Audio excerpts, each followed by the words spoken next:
Welcome to Kenton Teaches. Enjoy the video. In this video, I will explain how to use Povidone Iodine Gargle. This antiseptic solution is a common choice for oral hygiene, helping to reduce germs in your mouth and throat. It's particularly useful for temporary relief of minor sore throat discomfort. Always ensure you understand the proper dilution and application steps before you begin.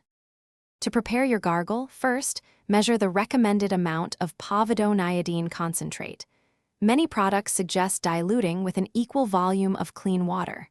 For example, if you use 10 milliliters of concentrate, add 10 milliliters of water. Mix the solution thoroughly in the provided cup before each use to ensure it's ready. Now for the gargling technique. Take a small amount of the diluted solution into your mouth. Tilt your head back slightly and gargle for at least 30 seconds, allowing the liquid to swirl at the back of your throat. After gargling, spit out the solution completely. It is very important not to swallow it.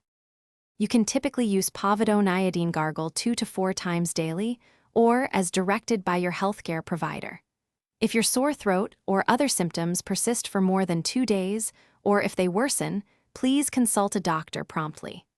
Also, avoid using this product if you have a known allergy to iodine or any thyroid conditions. Thanks for watching. Please subscribe if this video was helpful.